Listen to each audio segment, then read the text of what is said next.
Good morning, friends.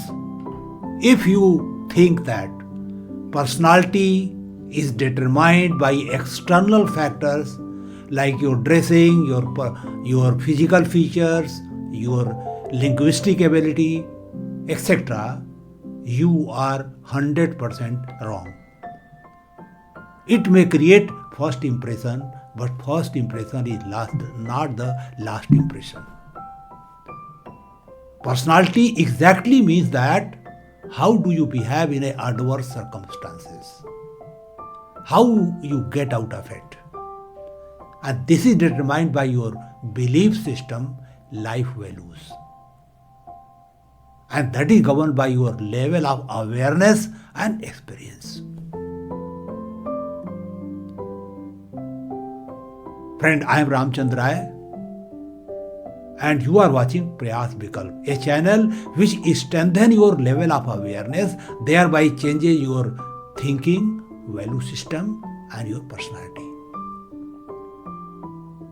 Friend, I welcome you to this third masterclass on climate change.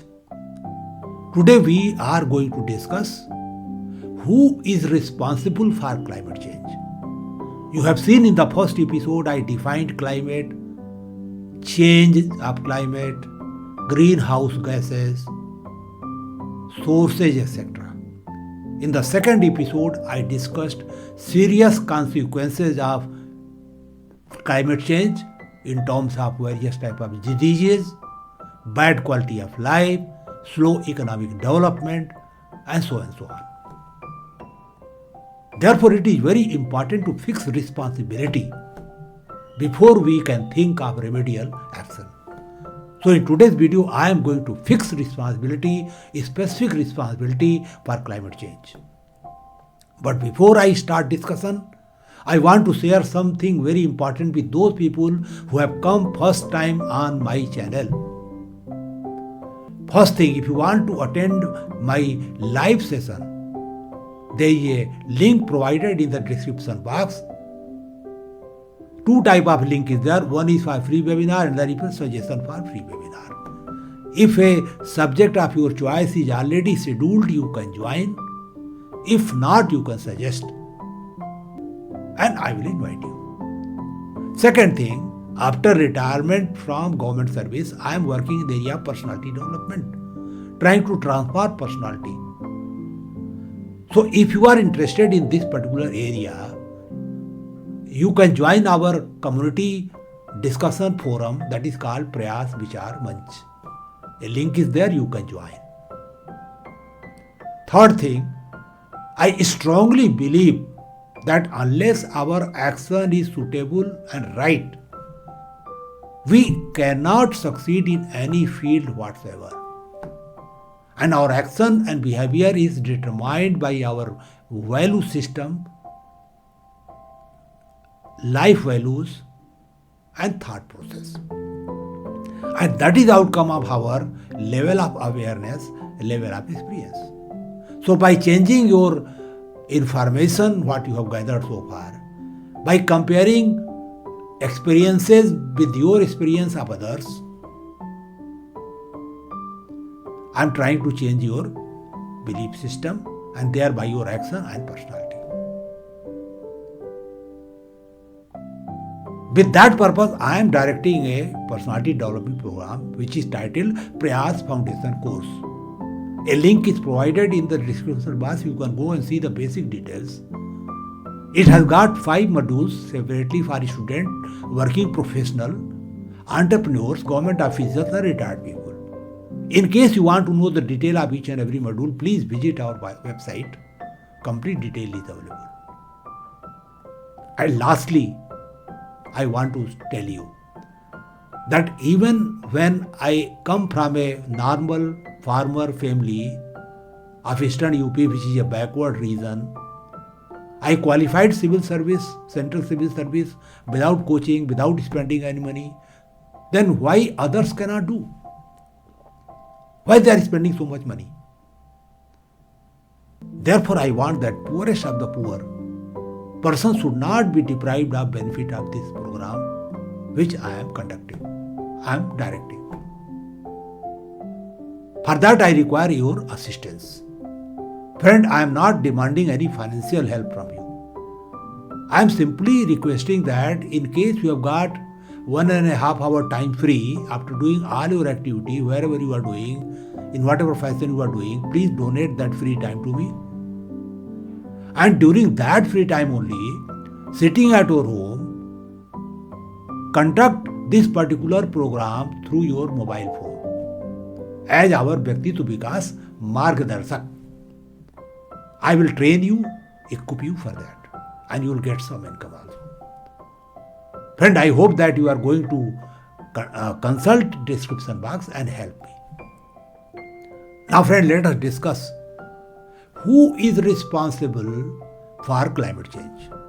But before I start discussing responsibility part, I must indicate basic drivers. So if I talk of basic drivers, I have to understand one thing very clearly. What is difference between pollution and greenhouse gases? Friend, greenhouse gases I have already defined in the first episode. You can see that. But pollution is much more than that. It includes green gases plus dust created from various construction activity, projects, etc. You call it PM10 and PM2.5, etc. size, which harms your lungs very badly. It contains so many toxic fumes generated from plastic pollution, soil pollution, water pollution, noise pollution. So, pollution means much more than greenhouse gases. So, I am going to discuss responsibility for pollution, which will include greenhouse gases also, climate change also, everything. I am going to discuss responsibility in 3 parts. What are basic drivers of pollution? How far individual, that is I and you, are responsible? How far government is responsible? And how far international community is responsible? So if I talk of individual responsibility, let us see the drivers. First thing is transportation. Transportation is very major source of pollution. Lot of private vehicles are increasing because of neglect of public transport. People are going even to buy vegetable on scooter and cars. So excessive dependence on private vehicles, small vehicles, even in avoidable circumstances, is leading to pollution. This is number 1. Number 2, plastic is the culprit which has entered in our life in form of plastic baggage, plastic things, which are used and then thrown in the all around. Lot of garbage is generated, lot of toxic fumes are generated. It never gets consumed. It creating ground pollution, water pollution, and air pollution. The third driver is offshore drilling, which is creating water pollution in the seas because we are extracting oil and gases to meet our requirement. The next driver is large scale destruction of forest area and green cover just to expand housing, expand agriculture, expand industrial areas, expand roads, etc. And you are aware that forest cover or green cover is the biggest sink of carbon dioxide. It consumes carbon dioxide, it survives on that and produces oxygen, which is our requirement. So we are destroying it because of our own requirement, how far they are genuine. The next driver is animal farming for meat consumption, meat export. Animals are fed and crops are cultivated for them on a large chunk of land in America and other country, everywhere. So the land which could be used for forest, for genuine agricultural activity, for human consumption, is being utilized for these rearing these animals, so that we can get lot of meat. Lot of water is required in that. This is another major driver of climate change. Next is wrong industrial policy. We are emphasizing our mechanization, automation, use of machines, which require energy and produce pollution, in place of decentralized, labor-intensive industrial production. So, this is another major driver of pollution, and we have created gas chambers all around the country, not only India, elsewhere also. Like major cities like Delhi, Bombay, Chennai, Calcutta, they are gas chambers because of this. Why production cannot be decentralized? Why there should be available transportation? Next driver is power production through thermal power. Thermal power, through use of coal. It produces a lot of pollution. We are not able to adopt solar energy in a mission mode. Another driver is to fight against adverse weather condition, cold and heat, temperature. We are using air conditioning in our vehicles and residences and offices, which is creating deadly greenhouse gas, which I have already discussed. The next is we are using refrigeration for preservation of food items, perishables, transportation and use. That is also producing similar gas. Then we are failing to control dust, PM10, PM2.5, which is creating major source of diseases in human and animals. And lastly, excessive consumerism.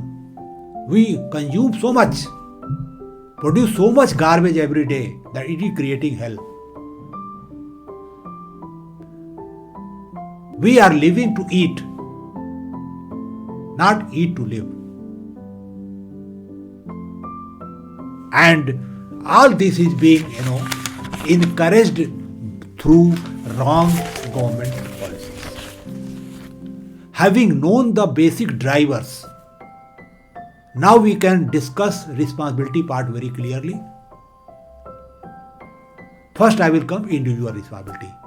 That means I and you. First thing,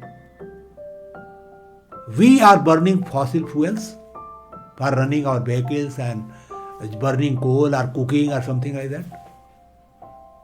Can we do something about it? Can we reduce it to some extent? This is the subject matter of my fourth session. Next, we are using vehicles for even avoidable reasons. For example, to purchase vegetable from the neighborhood area, meet somebody in neighborhood area. We can't walk, we can't go on cycle. So, avoidable use of vehicles is creating pollution. Then we don't use public transport even where it is available. Of course, its condition is very bad, but wherever it is available, we don't want to use it. We feel that our prestige will be at stake, our ego will be hurt. So we will go in our own car, we will use our own car. So that is another issue. Then we are using plastic bags for shopping instead of jute bag or cloth bag, which is reusable. So we are creating so much plastic. We are cutting tree to make houses and agriculture for our own consumption. We are not planting new trees.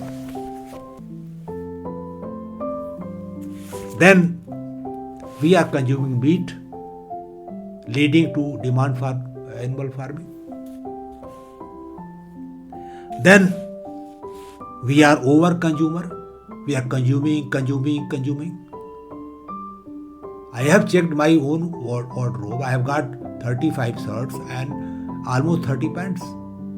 There are 7 days in a week. Even if I change every day, I can use only 7.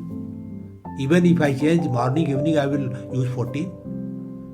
I hope that most of people are having this problem except poor.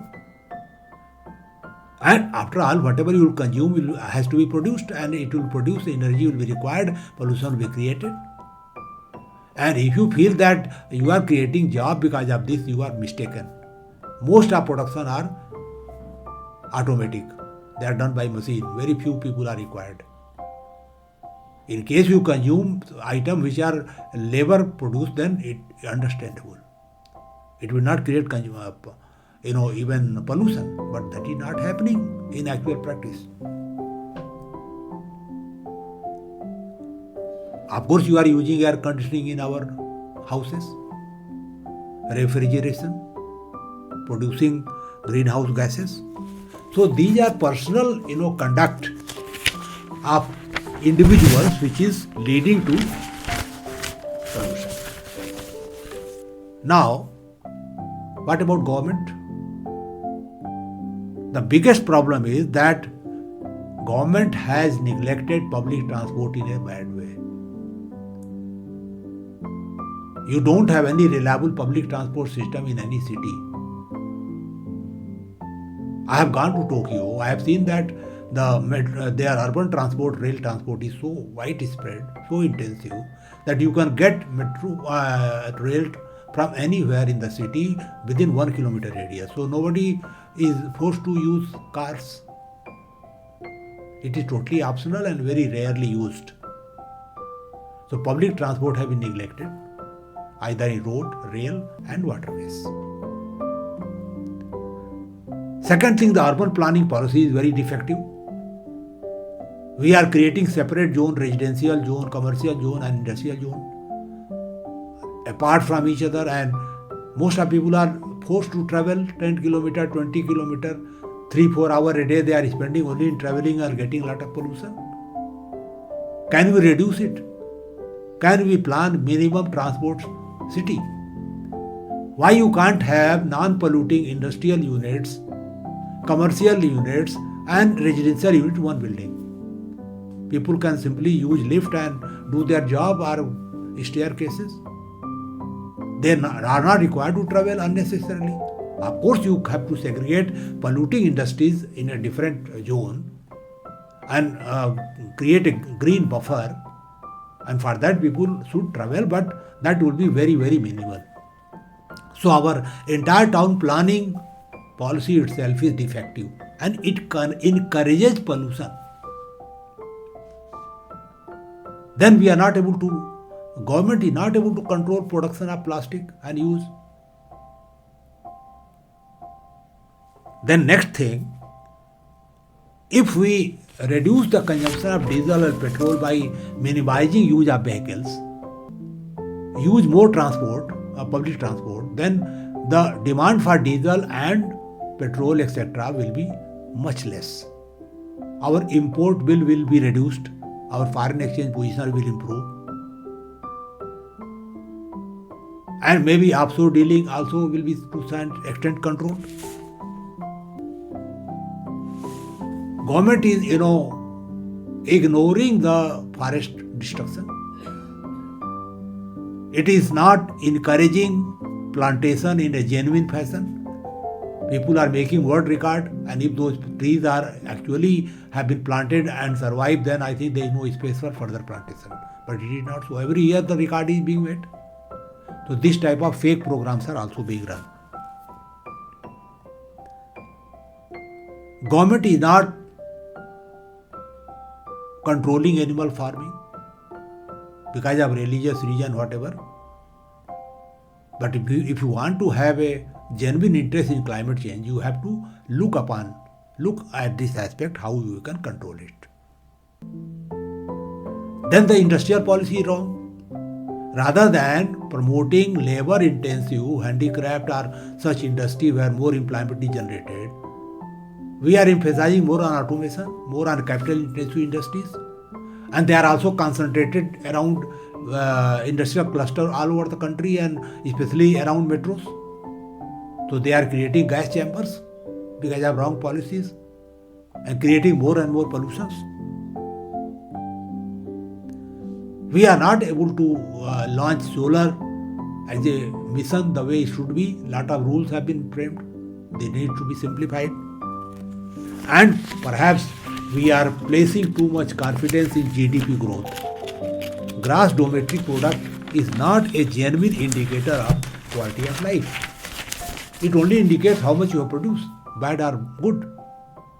So we must focus on gross happiness index rather than gross domestic product. We should redefine our developmental philosophy. So, friend, you have seen that government is also committing so many policy blunders which is leading to pollution and resultant global warming. Now coming to international community, developed nations are not realizing their responsibility in this. They are not ready to give financial assistance to global south, which is poor and is badly affected by climate change. It has no money to spend even for education and health. How you can spend on technology for solar and other things? So they are not ready to give the type of assistance that is required. Now friend, we have seen that how far we are responsible, how far government is responsible, how far international community is responsible.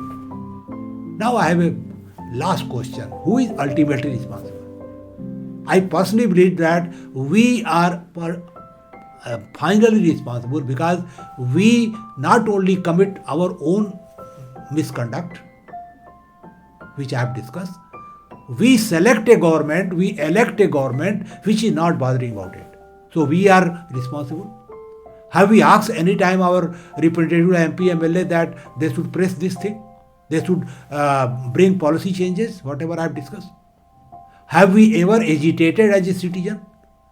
Have we created any pressure on the government? So, if we have created pressure on the government could have created pressure on USA and other developed countries also.